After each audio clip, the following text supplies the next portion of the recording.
প্রিয় দর্শক আসসালামু আলাইকুম। প্রিয় দর্শক, সমাজসেবা অধিদপ্তরে একটা চাকরির নিয়োগকে বিজ্ঞপ্তি প্রকাশিত হয়েছে, দেখতে পাচ্ছেন। আমি আবার বলছি, সমাজসেবা অধিদপ্তরের চাকরির টোটাল পদ সংখ্যা 209 জন। প্রিয় দর্শক, এখন এখানে আমি পদের নাম, শিক্ষাগত যোগ্যতা, অভিজ্ঞতা, বেতন সম্পর্কে বিস্তারিত বিষয় নিয়ে আলোচনা করবো। আমাকে সময় দিয়ে সাথে থাকুন।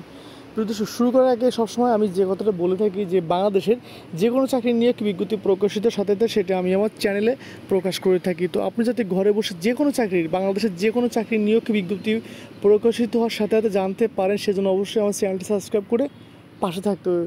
প্রথমে শুরু করছি, প্রথমে দেখতে পাচ্ছেন যে এখানে একটি মাত্র পদে, আমি আবার বলছি একটি মাত্র পদ, টোটাল 209 জন লোক নিয়ে হবে। সেটা পদের নাম হচ্ছে সমাজকর্মী ইউনিয়ন। এটা হচ্ছে সমাজকর্মী ইউনিয়ন। আপনাকে প্রতি মাসে বেতন দেবে 22,490 টাকা। লোক নিয়ে হবে 209 জন। এবং এই পদের জন্য যে শিক্ষাগত যোগ্যতা এবং অভিজ্ঞতা চাওয়া হয়েছে সেটা হচ্ছে দ্বিতীয় বিভাগে উচ্চ মাধ্যমিক সার্টিফিকেট বা সমান পরীক্ষায় উত্তীর্ণ।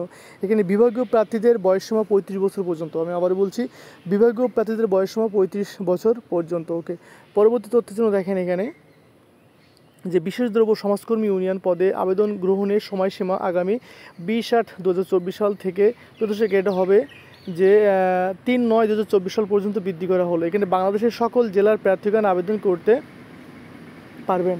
এখানে জনপ্রশাসন মন্ত্রণালয়ের একটা তারিখ দেখতে পাচ্ছেন যে 23/7/2024 সাল তারিখে একটা স্মারক নম্বর পাচ্ছেন। এই স্মারকের সংখ্যক প্রজ্ঞাপন অনুসরণপূর্বক নিয়োগ কার্যক্রম গ্রহণ করা হবে। এখানে তবে এতিম ও শারীরিক প্রতিবন্ধী, আমি আবার তবে এতিম ও শারীরিক প্রতিবন্ধী কোটায় প্রার্থীদেরকে ক্ষেত্রে যে কোনো জেলার প্রার্থী আবেদন করতে পারবেন। এখানে আবেদনের পদ্ধতি ও শর্তাবলী এখানে বলা হয়েছে, যেটা নিয়োগের ক্ষেত্রে নিয়োগের জন্য আবেদনকারী সাধারণ প্রার্থীদের বয়স 12/6/2024 সাল তারিখে 18 থেকে 30 বছর,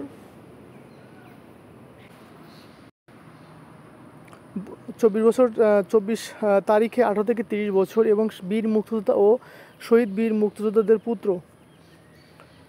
পুত্র কন্যাগণের ক্ষেত্রে বয়স 18 থেকে 32 বছর। বীর মুক্তিযোদ্ধাদের পুত্র কন্যাদের বয়স 18 থেকে 30 বছর। শারীরিক প্রতিবন্ধী প্রার্থীদের ক্ষেত্রে বয়স 18 থেকে 32 বছর। নিয়োগের ক্ষেত্রে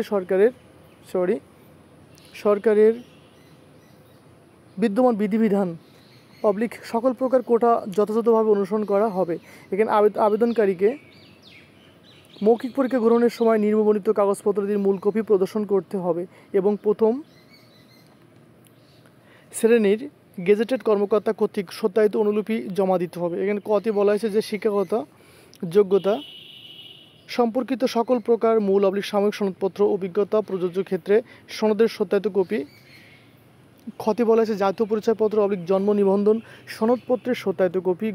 সংশ্লিষ্ট ইউনিয়ন পরিষদের চেয়ারম্যান পৌরসভার mayor city corporation ward councillor কর্তৃক প্রদত্ত নাগরিকত্ব সনদপত্র। এখানে ঘতে বলা হয়েছে যে প্রথম শ্রেণীর গেজেটেড কর্মকর্তা কর্তৃক চারিত্রিক সনদপত্র। উমতে বলা হয়েছে শারীরিক প্রতিবন্ধী, এতিম, ক্ষুদ্র নৃত্যগোষ্ঠী এবং আনসার ভিডিপি প্রার্থীদের ক্ষেত্রে সরকারের সর্বশেষ নীতিমালা অনুযায়ী উপযুক্ত কর্তৃপক্ষের সনদ এবং বীর মুক্তিযোদ্ধা কোটায় আবেদনকারী প্রার্থীদের ক্ষেত্রে সরকারের সর্বশেষ নীতিমালা অনুযায়ী মুক্তিযোদ্ধা বিষয়ক মন্ত্রণালয় কর্তৃক প্রদত্ত মুক্তিযোদ্ধা ও শহীদ মুক্তিযোদ্ধাদের পুত্রকন্যার পিতামাতার পুত্রকন্যাগণের পিতামহ, মাতামহ এবং মুক্তিযোদ্ধা সনদপত্র এবং এর চতে বলা হয়েছে যে আবেদনকারী বীর মুক্তিযোদ্ধা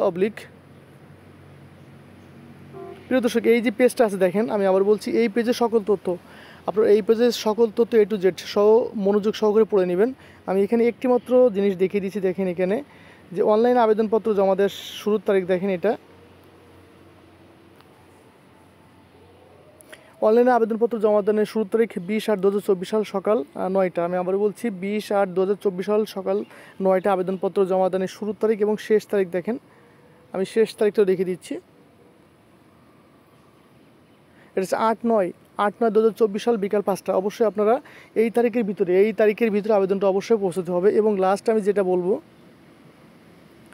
এই নিয়োগ প্রিয় দর্শক, এই পেজেরও সেম কথা আমার A to Z আপনারা মনোযোগ সহকারে দেখবেন কী কী তথ্য চাচ্ছে। আমি সময় স্বল্পতার কারণে সব কিছু পড়ে দিতে পারছি না, বাট আপনি দেখে নেবেন কী কী তথ্য আছে। আমি এখানে লাস্ট ফিগারটা দেখেন, নিয়োগটি প্রকাশিত হয়েছে সমকাল পত্রিকায় 15/8/2024 সাল তারিখে 6 নম্বর পৃষ্ঠায় নিয়োগটি প্রকাশিত হয়েছে। প্রিয় দর্শক, এই নিয়োগ সম্পর্কে যদি কোনো তথ্য আপনার জানার প্রয়োজন হয়ে থাকে অবশ্যই আমাকে কমেন্ট করবেন। আমি কমেন্টে সঠিক তথ্য দিয়ে আপনাদেরকে সাহায্য করব।